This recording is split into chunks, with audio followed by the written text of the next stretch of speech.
Programme let's talk और मैं रिजवी ख़वातीन हज़रात, ये प्रोग्राम आपकी आरा की रोशनी में मुरतब करता हूँ। आप मुझे ईमेल्स पे फेसबुक पे भेजते रहते हैं वो सवालात जो आपके जहन में होते हैं, कुछ मेरे जहन में गर्दिश कर रहे होते हैं, और स्टूडियो में कोशिश करते हैं कि मोहतरम शख्सियात को या उस शोबे के हवाले से उस मोहतरम शख्सियत को बुलाएं और कुछ जवाबात भी तलाश करें। आजकल जो है बजट की आमद, तो लिहाजा माशियात जो है वो हर आदमी का मौजू बनी हुई है, खुसूसन नेटो सब पाकिस्तान के शिकागो कॉन्फ्रेंस में जाना। इस कुछ तज्ज़ियाकार मुंसलिक कर रहे थे आने वाले बजट से कि कितना ज़रूरी है मज़ीद रेवेन्यू पाकिस्तान को हासिल करना बजट के लिए।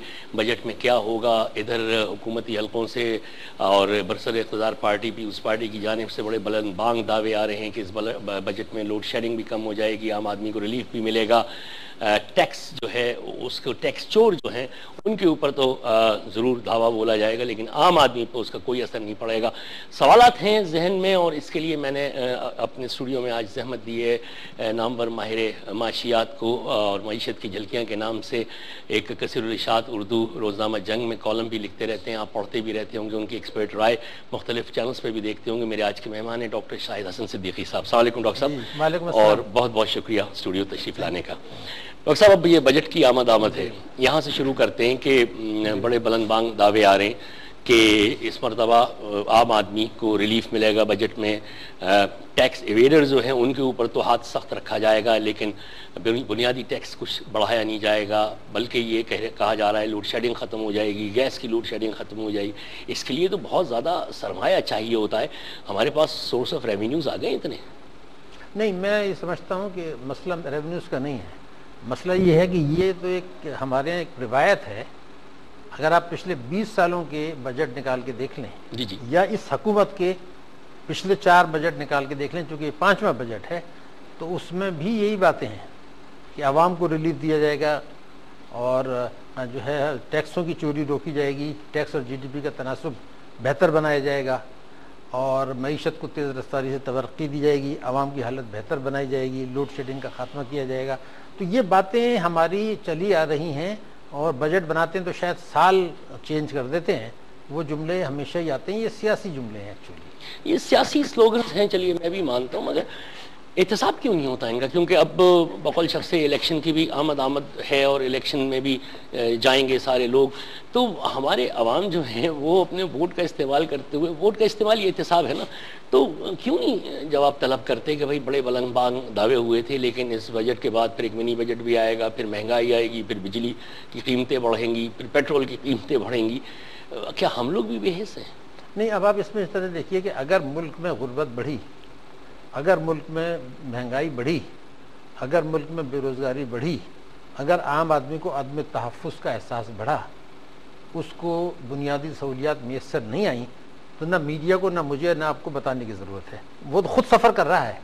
जी, ये तो बात क्लियर है ना। इसका ताल्लुक ये भी नहीं है कि जी उसके पास तालीम नहीं है, मतलब घर में खाने को नहीं है, बिजली नहीं आ रही है, बच्चे को स्कूल नहीं भेज रहा, तो अब उसको क्या आप तालीम की है ना। तो ये तो डेफिनेट है कि लोग मायूस हैं। अब सवाल सिर्फ ये पैदा होता है कि लोग ये कहते हैं कि भाई ठीक है, इनसे तो मैं मायूस हूँ, इससे पहले जो थे उनसे भी मैं मायूस था, और उनसे पहले भी था, तो मेरे पास क्या चॉइस है? या तो ये हो कि भाई आपके पास एक अल्टरनेट हो कि हम ये लोग ये समझते हो कि भाई ये जो साहब हैं ये अब मुख्तलिफ हैं और इनसे हमें ये तवक्को है, तो वो फिर अपनी उस ताकत का, अगर उनको ये पता है कि 3-4 लोग हैं और वो सब ने अपने अपने मुफादात का और अमेरिका के मुफादात का तहफ़्फ़ुज़ करना है, तो फिर कहते हैं जी ठीक है, वडेरा शाही कल्चर निज़ाम है, देही इलाकों में जो उनका सरदार या जो वो कहता है वो कह देते हैं, कुछ मुख्तलिफ बुनियादों पर हैं, कुछ इलाके का जो बासर शख्स है वो जिस पार्टी में होता है वो उसको वोट दे देते हैं।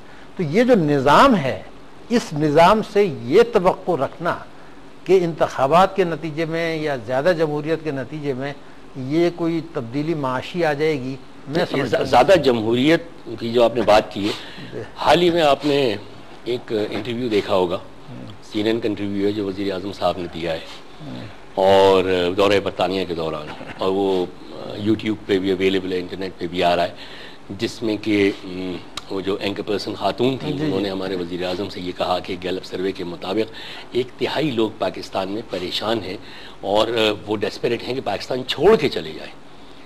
तो हमारे वज़ीर आज़म साहब ने ये कहा कि अगर वो छोड़ना चाहते हैं तो छोड़ के चले जाएं। क्या ये एटीट्यूड जमहूरियत कहलाएगा?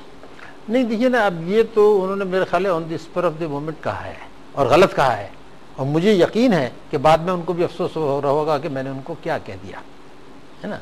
लेकिन एक सवाल ये है कि अगर उनसे ये पूछा जाए कि जी आपने ये तो कह दिया छोड़ के चले जाएं, सवाल ये कहाँ चले जाएं? क्या कौन आपको कह रहे? ये मुल्क हमारा मुल्क है, हमारा आपका मुल्क है। अब ये अगर ये मुल्क से छोड़ के चले जाएं तो कहाँ चले जाएं? कुछ कनाडा में जाके इन्वेस्टमेंट करके अगर मुझे वीज़ा मिल जाता है तो कितने पाकिस्तान में लोग चले जाएंगे। और जो इन्वेस्टमेंट करके जा रहे हैं उनको यहाँ कोई मसला नहीं है, वो तो और मजीद बेहतर की तलाश में जा रहे हैं। यहाँ जिन लोगों के पास पैसा है, जिनके पास इक़्तिदार है, जिनके पास ताकत है, जिनके पास एसेट्स हैं, वो तो अपनी लाइफ गुजार रहे हैं, अपनी बिजली है, अपना पानी है, अपना घर है, अपनी सिक्योरिटी है। बिल्कुल डॉक्टर साहब, मगर जो मजबूरी इकोनॉमिक सूरत हाल है, जैसे आपने कहा कि वो जो प्रिविलेज तबका है, मगर हम तो ये देख रहे हैं कि इंडस्ट्रीज़ यहाँ से जा रही हैं, बांग्लादेश जा रही हैं, वियतनाम जा रही हैं, श्रीलंका जा रही हैं, मलेशिया जा रही हैं। इंडस्ट्रियलिस्ट तो फ्लाइट ऑफ कैपिटल कर रहे हैं। मैं आपसे वही कह रहा था कि जिनके पास दौलत है, जिनके पास पैसा है, वो जा रहे हैं। लेकिन उन्होंने जिस तबके को मुखातिब किया कि जिनको 2 वक्त की रोटी नहीं मिल रही, जिनके पास रोजगार नहीं है, जिनके पास पैसे नहीं है कि वो अनाज खरीद सकें, उनके लिए उन्होंने कहा चले जाएं। तो वो उनको कौन लेगा? मतलब रोटी ना हो तो केक खाएं। केक खा लें, वो भी बटर लगा के। लेकिन सवाल ये पैदा था, बटर और केक कहाँ से आएगा? अच्छा, ये इस वक्त जो अब ये जो बजट की तैयारी हो रही है, अब इसको मैं ज़रा मुंसलिक करना चाह रहा हूँ नेटो सप्लाई से, इसलिए कि बहुत ज़्यादा इसके मुतालिक कहा गया और ये कहा गया कि ये सप्लाई इसलिए पाकिस्तान अब बहाल कराना चाहता है कि पाकिस्तान ने गालिबन $5,000 फी कंटेनर का उनको एक वो भी दिया है कि भाई इस पैसे पे करेंगे। नंबर 1। नंबर 2 ये है कि इससे हमारी इकॉनमी में बहुत सारा फ़र्क आएगा और बजट चूँकि आ रहा है, हमें पैसों की ज़रूरत है, तो ये कदम तो हमें उठाना पड़ेगा। 2 सवाल है मेरे इसमें। एक तो ये है कि जो काम मसलन मैं $200 में लेता था माजी में, आज मैं $5,000 में किस खुशी में कराऊँ? एक। दूसरा, क्या ये इतना काबिल ज़िक्र रेवेन्यू होगा कि मेरे बजट में कहीं ना कहीं एक अहम रोल अदा करे? देखिए, आप बहुत आम नुक्ते आपने उठाए, मगर असल मसला शायद कुछ और है। अच्छा, मैं बहुत नेक नियति से ये समझता हूँ कि अमेरिका, ये जो हमने नेटो सप्लाईज की बंदिश कर दी है, इसको बहुत जल्दी खुलवाने में कोई बहुत ज़्यादा पुरजोश नहीं है। अमेरिका खुद नहीं? बिल्कुल नहीं। और अच्छा, पाकिस्तान की हुकूमत को ये पता है। तो वो तो प्रेशर आ रहा है वहाँ पे। शिकागो कॉन्फ्रेंस में बाराक ओबामा जो हैं जरदारी साहब से घुल मिल के मिल नहीं रहे हैं। जरदारी साहब को ज़रा सा अलूफ रखा है। वहाँ के अखबारात हेडलाइंस दे रहे हैं कि मतलब नेटो कॉन्फ्रेंस में सब वेलकम है, पाकिस्तान वेलकम नहीं है, वगैरह वगैरह। तो वो क्या है? देखिए, मैं आपसे ये अर्ज़ करता हूँ कि ये हुकूमत NRO के थ्रू आई थी। ठीक। NRO अमेरिका ने बनवाया था और इस हुकूमत ने अमेरिका के मफादात का तहफ़्फ़ुज़ इसी तरह किया है जिस तरह से फ़ौजी हुकूमत मुशर्रफ ने किया था, ताकि अपने इक़्तिदार को तूल दे। ये भी अपने इक़्तिदार को तूल देने के लिए कर रहे हैं। अमेरिकन्स ने मुशर्रफ को उस वक्त तक सहारा दिया जब तक वो पाकिस्तान में बहुत ज़्यादा बदनाम नहीं हो गया, क्योंकि उनसे उनके मकासद वो पूरे कर रहा था। अब सूरत हाल ये है कि अमेरिकन्स ने ये रियलाइज़ किया कि एबटाबाद ऑपरेशन जो किया उन्होंने, और उसके बाद ये सलाला जो ऑपरेशन किया, और पाकिस्तान की जो मईशत तबाह हुई वार ऑन टेरर से, इसके नतीजे में पाकिस्तान की क़यादत के अवाम में संगीन जो है वो इख्तलाफात हैं और एतमाद का बुरान है अवाम में और हमारी क़यादत में। अमेरिका का कहना यह था कि जब कोई आदमी उनकी मदद कर रहा हो, तीसरी दुनिया का लीडर, तो उसकी साख अगर बिगड़ जाए तो वो उसको सहारा देते हैं, लेकिन जब बिल्कुल ही देखें ठीक नहीं हो रहा तो उसको नाकारा समझ के हटा देते हैं। जैसे फर्डिनेंड मार्कोस को भी मुशर्रफ को किया था, मुशर्रफ को किया, जब नाकारा हो गया तो कर दी। अब इनको सहारा दे रहे हैं। उनको ये कहा गया कि भाई तुम बहुत बदनाम हो गए हो, ये सलाला हो गया, एबटाबाद हो गया, तो अब जरा 2-4 गालियां तो दे दो और हमारे खिलाफ तुंद तेज बयानात दे दें। पाकिस्तान ने अमेरिका मुखालिफ जज्बात जितने सलाला के बाद उछाले, उसका 10% एबटाबाद के बाद नहीं उछाले थे। उसको तो अजीम फतेह करार दे दिया था, अजीम फतेह। उसको जिस दिन आया उसके चंद घंटे के बाद प्रेसिडेंट जरदारी ने एक आर्टिकल लिख दिया जिसमें इत्मीनान का इजहार किया।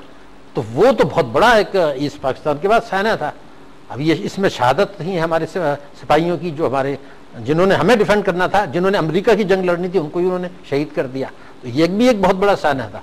लेकिन मुझे ऐसा लगता है कि अमेरिका की हिकमत अमली के तहत हमारी में मुफाहमत मौजूद है। तो यानी ये प्रोफाइट हो रही है, ये नूरा कुश्ती हो रही है, आप समझ रहे हैं? नूरा कुश्ती बिल्कुल है, इसमें किसी को शुबा नहीं होनी चाहिए। उसके लिए कि वजारत खारजा के ऐसे बयानात भी मौजूद हैं कि हमारे और अमेरिका के दरमियान जो है वो मुश्किल दौर ख़त्म हो चुका है।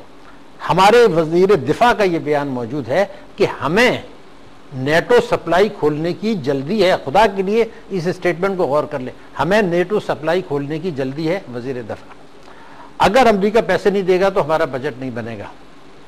और ये हमने जो बंदिश की हुई है ये आलमी कवानीन की खिलाफ वर्जी है और पाकिस्तान पर आलमी पाबंदियां लग जाएंगी। तो सवाल ये पैदा होता है कि आज आपको पता चला है कि ये आलमी कवानीन की खिलाफ वर्जी है रोकना, आज आपको पता चला है कि जी 48 ममालिक हमारे खिलाफ हो जाएंगे। क्या ये हकीकत नहीं है? मैं तो एक लॉ का तालिब इल्म भी हूँ, मैं ये कहता हूँ किसी मुल्क की सरहदों पर हमला करना आलमी कवानीन की खुल्लम खुल्ला खिलाफ वर्जी है और पाकिस्तान के पास ये हक महफूज है, अगर ये नूरा कुश्ती नहीं होती, कि अक़वाम मुत्तहिदा में कंप्लेन करते कि जनाब हम वार ऑन टेरर में दुनिया की मदद कर रहे हैं। हम दुनिया के प्लेटफॉर्म पर एक अंडरटेकिंग देते हैं कि अगर अमेरिका हमें बताता है कि जी वहाँ दहशतगर्द मौजूद हैं तो हमारी टेरिटरी में, तो हम कार्रवाई करेंगे। लेकिन क्या किसी तीसरे मुल्क को ये इख्तियार है कि हमसे खुफिया रखकर हमें बताए बगैर, हालांकि हमारे साथ अमेरिका का इंटेलिजेंस शेयरिंग मुआहदा है, हमसे खुफिया रख के हमारे मुल्क में 350 आप हमले कर दें, कई दफे घुस जाएं, तो ये तो ह्यूमन राइट्स की खिलाफ वर्जी है, हमारी सरहदों की खिलाफ वर्जी है। और हमें आलमी अदालत इंसाफ इंटरनेशनल कोर्ट ऑफ जस्टिस में भी हम जाते, अक़वाम मुत्तहिदा में भी जाते और अक़वाम मुत्तहिदा में ये कहते कि जब तक ये दोनों फैसले ना हो जाएं कोई हमारे खिलाफ कार्रवाई ना की जाए, ना पाबंदी लगाई जाए, ना अमेरिका हमारे खिलाफ करे। तो एक तो ये मेरा आर्गूमेंट है कि हम क्यों नहीं गए आलमी अदालत में, हम क्यों नहीं गए अक़वाम मुत्तहिदा में। आप ये कहें, मैं ये नहीं कहता कि आप ये कह दें कि जी हम अमेरिका से नहीं करें, हम ये कहते हैं कि आप हमें बताइए, हम अपने मुल्क में कार्रवाई करेंगे, आप हमला नहीं कर सकते। अगर हम नहीं करें तो फिर एक सवाल पैदा होगा। डॉक्टर साहब, ये जो $33 मिलियन की कटौती आज ही ऐलान हुआ है डॉक्टर शकील आफरीदी को, जो 33 साल डॉक्टर कहाँ से हो गया गद्दार शकील आफरीदी, जो भी ट्रेटर था तो डॉक्टर ना बाय प्रोफेशन, तो उसकी डिग्री वापस ले लेनी चाहिए। अच्छा, तो उसके $1 मिलियन पर ईयर के हिसाब से कटौती हुई है, ठीक है, 33 मिलियन। इससे भी कुछ फर्क पड़ेगा हमें? अब नहीं, कुछ भी नहीं फर्क पड़ेगा। क्या फर्क पड़ेगा? देखिए, बात दरअसल ये है कि आप ये कहना चाह रहे हैं कि आप अदालती निज़ाम में इंटरफेयर करना चाह रहे हैं, आप दुनिया में नज़ीर कायम करना चाह रहे हैं कि कल को कुछ दुनिया में अमेरिका की अदालत का फैसला हो तो मैं कह दूं कि जी ये तो वो तो FC ट्रायल हुआ है ना, मतलब कोर्ट में तो अपील चले जाए, वो कोर्ट में चला जाए, हाई कोर्ट में जा सकता है, सुप्रीम कोर्ट में। मगर एक बात तो समझ में नहीं आ रही है ना कि अगर हम वॉर ऑन टेरर में अमेरिका के साथ उसके स्ट्रेटेजिक अलाई भी हैं और उसी बिन लादेन हंट के लिए हम भी इतने ही बेकरार थे जितना अमेरिका था, और उसी उसमें अगर हम CIA को, हम तो अपने बंदे उठा उठा के CIA को देते रहे और पैसे लेते रहे हैं, मुशर्रफ ने अपनी किताब में भी लिखा है, ठीक है। अब अगर कोई पाकिस्तानी शहरी उसी हंट में शामिल हो जाता है जो कि स्टेट पॉलिसी भी है, तो वो गद्दार कहां से हो गया? मैं सिर्फ एक समझने के लिए बात कर रहा हूं, क्योंकि लीगल हरकों में ये आज डिस्कशन सारा दिन को बताएं हो रही नहीं। आपको अगर कोई चीज है तो आप अपने हुकूमत पाकिस्तान को बताएं। उसकी बीवी तो अमेरिकन है, उसने उनसे इंस्ट्रक्शंस लेकर पाकिस्तान में एक झूठी एक वो मुहिम चलाई, पोलियो मुहिम चलाई है। अब मेरा कहना यह था कि आप एक मुहब्बत वतन पाकिस्तानी, मैं हूं, मुझे अगर कोई टेररिस्ट का पता चलता है तो मेरा पहला फर्ज ये बनता है कि मैं अपने मुल्क के जो करता धरता है उनके इल्म में लाऊं कि जनाब ये मेरे इल्म में आए, आप मेहरबानी करके देख लीजिए। आपकी बीवी फॉरेनर है, आप उनके साथ डायरेक्ट कॉन्टेक्ट करते हैं। इतनी बड़ी जो मुहिम वैक्सीनेशन की जो चलाई पोलियो की, ये तो बैरून इमदाद से चली थी, तो इसलिए मैंने गद्दार का लफ्ज़ बहुत सोच समझ के इस्तेमाल किया था कि मैं और आप एज ए मुसलमान और एज ए पाकिस्तानी, मैं तो कहता हूं हम अमरीकों से ज्यादा दहशतगर्दी के खिलाफ हैं, हम उससे ज्यादा कुर्बानी दे रहे हैं। अब मगर जो आप सवाल बीच में कर रहे थे वो जरा सा मैं उस तरफ, जिस तरफ आपने इशारा किया था कि अगर हम इतना कुछ कर रहे हैं तो फिर अमेरिका ये हमें क्यों कर रहा है? इसलिए ये कर रहा है कि ये जंग है ही पाकिस्तान के खिलाफ, और ये मैं आज नहीं कह रहा हूं। अक्टूबर 2001 में और सितंबर 2001 में मैंने ये कहा था कि ये जंग जो है ये वस्त एशियाई रियासतों के गैस, तेल और गैस की जो तरसील है जो अफगानिस्तान और बलूचिस्तान से गुजरेंगे उसके लिए है। और मैंने आपसे कहा, एक दफे जिक्र किया था कि हेनरी किसिंजर ने 2001 में ये लिखा था